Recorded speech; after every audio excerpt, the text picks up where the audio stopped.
Look at this. What a mess. No skull. Just ridiculous. Hey guys, Kirk from Dick's Taxidermy. So I had a client come in yesterday and we were talking about, skins and skulls and how to bring something back from out of state. And he encouraged me to go back in and do another video. And he's right, I need to do another video. Kind of try to explain this and break all this down. So the way I like to have skulls come back, I like to have them as a European skull mount. I like to handle my skulls like that. I like to take off 80% of the meat, salt them all down, pull the brain out. That's the way I like to bring my skulls back. Of course now, my son and a few other guys say, hey Dad, that's not legal, you can't do that, you should not tell your clients to do that. The legal way, the proper way, is to, if you're gonna cut your skull, is to cut your skull like this, leaving the back portion of the skull on and leaving all the eye sockets and the bridge of the nose. This is how you want to do it if you're going to cut your skull. You don't want to cut it any shorter than that. So I'm going to lay this down over here. This here is just ridiculous. That's insane. There shouldn't be a taxidermist out there that accepts this into their shop. And if they do, they should be charging $350 to repair a skull like this. It's insane. So you taxidermists that think you're doing somebody a favor and you're bringing skulls in with no eye sockets and stuff, you're just hurting your business. Again, here's another one. Everything all cut off of this one here. Let me get this out from here.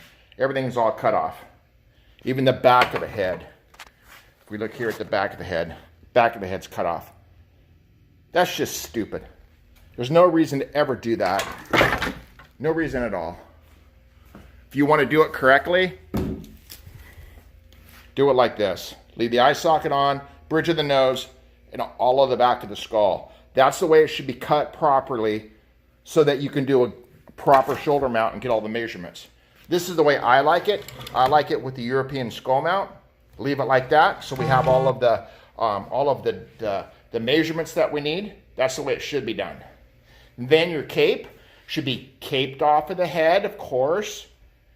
If you don't want to turn lips, nose, and ears, you don't have to. This one's all turned. This is all salted down. You can roll a fresh cape up, and then you can just put your cape in dry ice, in a freezer, however you want to do it. But cape out all your deer, cape out all your elk, cape all your caribou and moose out. You don't have to worry about antelope. Antelope's not part of the CWD issue. It's just deer species. So not antelope, just for deer and elk. Take your cape it out, roll it up, put it in the freezer. Prep your skull either for a European skull mount or prep your skull like that where you have all the eye socket in the back of the head and the bridge of the nose on there. And if you're out of state hunting and you're with the outfitter, you tell him, or if it's going to a meat shop, tell him, prep my skull for a European skull mount and prep my cape for a shoulder mount. I'm not sure what I'm doing. That way you have both. And then make sure you use a taxidermist that is actually utilizing the skull. You don't want to use a taxidermist like this that turns around and cuts all of the skull off of your elk or your deer. Look at that. That's just insane. There's nothing holding this thing on. There's no measurements there. I had to guess at all the measurements. It's just an idiotic way of doing it. So I'm trying to help you guys understand what the law is, understand what your rights are. You have to understand one thing, that these people are taking your rights away little by little, and you're allowing it. You're agreeing to this crap. You got to stop agreeing with these people, and you need to start pushing back, because you're losing your right to hunt. You're losing your right to travel with your game. You're losing your right to use your AR-style weapon to hunt with. They say it's an assault rifle, not a hunting weapon. We all know that's not true. One of the best platforms in the country to build a good gun on. So you need to stop being lazy, learn how to take care of your game, learn how to take care of your skin and your skull, and make sure you pick out a taxidermist that's using that skull and taking those measurements off. And that way, I don't have to turn around and remount the thing like I'm doing for this elk right here. All this remounting, it's just insane. It's a waste of money. So prep your skin, prep your skull, and take it to your taxidermist in your state where you live. Don't just drop it off because the outfitter said, oh, this is a good guy. The reason it's a good guy and the outfitter likes him is the outfitter's getting a kickback of 15 or 20%. So don't do that.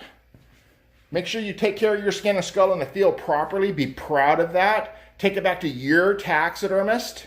Hand it to your taxidermist and make sure he's utilizing all of those measurements on that skull to recreate that mannequin so your skin will fit perfect. I really hope this has kind of helped you.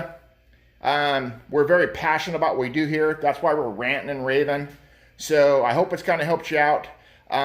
Again, you have to look at the mount on the wall. If some of you guys wonder why your wife doesn't want it in the house, she makes you put it in the garage, it's because your deer are ugly. So, Kirk from Dick's Taxidermy, good luck hunting season this year.